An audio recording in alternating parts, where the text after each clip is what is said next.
Hello, नमस्ते, प्रणाम। आज मैं जितिया के बारे में कुछ जानकारी लेकर आई हूँ जो कि बताना चाह रही हूँ और आप लोग सुनिए। जितिया आने वाला भी है और इस साल का जितिया 2024 का जितिया 25 तारीख को पड़ रहा है, जो कि 24 तारीख को नहाए खाए है, 25 तारीख को जितिया है और 26 तारीख को पारण है।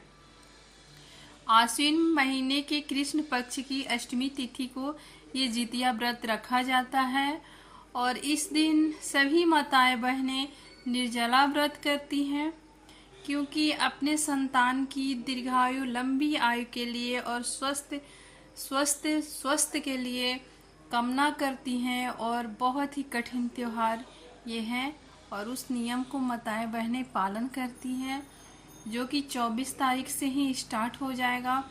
24 तारीख को हम लोग नहाए खाए करेंगे। नहाए खाए में वही आप लोग को नियम को पालन करना पड़ता है, जो कि लहसुन प्याज को बिल्कुल नहीं खाना है। और सुबह सबसे पहले उठकर स्नान ध्यान करके उसके बाद आप लोग सूर्य भगवान को जल दें। सूर्य भगवान को जल देना नहीं भूलें। सूर्य भगवान को जल दें, उसके बाद पूजा वगैरह करें। उसके बाद आप लोग सबसे पहले मड़ुआ जो होता है, जिसको हम लोग इंग्लिश में रागी बोलते हैं, और बिहार या झारखंड या बहुत जगह इसको मड़ुआ ही बोलते हैं, मड़ुआ के ही नाम से जाना जाता है, और बाहर में रागी बोलते हैं।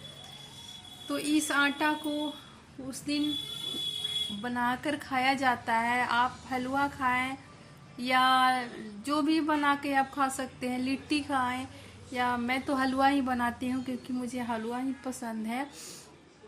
और इसके साथ आप लोग नौनी का साग और एक सतपुतिया जो होता है उसका भी सब्जी बनाकर खाया जाता है। तो इस दिन सबसे पहले नहा धोआकर सूर्य भगवान को जल देकर पूजा पाठ करने के बाद आप लोग ये सबसे पहले खाएं और पहले बना लें, उसके बाद खा लें। मड़ुआ के जो आटा है उसका हलवा या उस नौनी का ये सब साग, इसको खाकर फिर आप लोग व्रत को पहला एक दिन पहले वाला जो नियम होता है उसको स्टार्ट करिए। और उसके बाद आप लोग चाय वगैरह पिए। चाय सबसे पहले सुबह नहीं पिए, क्योंकि इस दिन का महत्व होता है कि माताएं बहनें बाल धोकर नहाती हैं और बहुत सारा नियम पालन करना पड़ता है।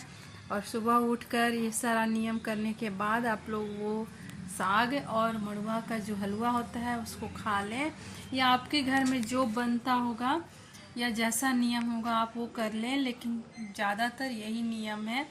तो आप लोग खा लें, उसके बाद फिर व्रत को आरंभ करें। और लहसुन प्याज उस दिन बिल्कुल ना खाएं। एक दिन पहले की बात कर रही हूँ, जिस दिन नहाए खाए हैं। उसके बाद आप लोग अच्छी तरह से विधि पूर्वक नहाए खाए करें। फिर दूसरे दिन जो निर्जला व्रत है उसको अच्छे से पालन करें। और सूर्य भगवान को इसमें जल देना सबसे महत्वपूर्ण है, क्योंकि सूर्य भगवान का ही ज़्यादा महत्व है जितिया में। तो अगर संभव हो सके तो आप लोग नदी तालाब पर जाकर नहाएं, और नहीं संभव है तो घर में नहाएं। लेकिन सूर्य भगवान जब उगे रहें तभी नहा लें।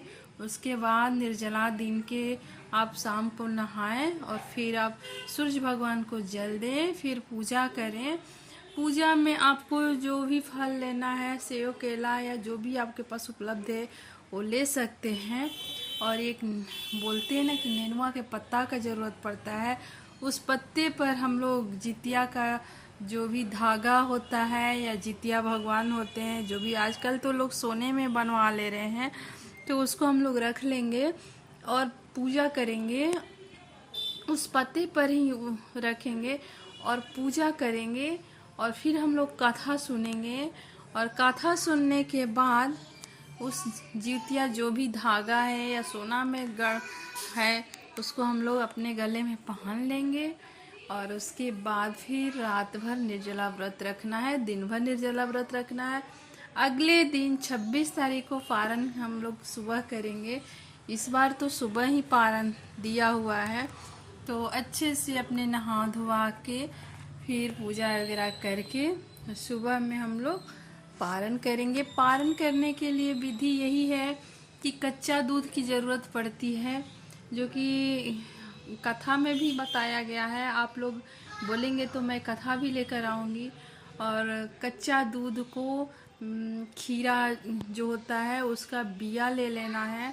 और कहा जाता है कि जितने बच्चे हैं, अगर 2 बच्चे हैं तो 2, 3 बच्चे हैं तो 3 तो नहीं लिया जाएगा, लेकिन 4 लिया जाएगा। 4 बच्चे हैं तो 4 ठो बीजा लेकर खीरा का और उस दूध के साथ घोटा जाता है। उसके बाद आप चाय पीजिए, आपको जो भी मीठा खाना है खा लीजिए, अब व्रत को तोड़ दीजिए।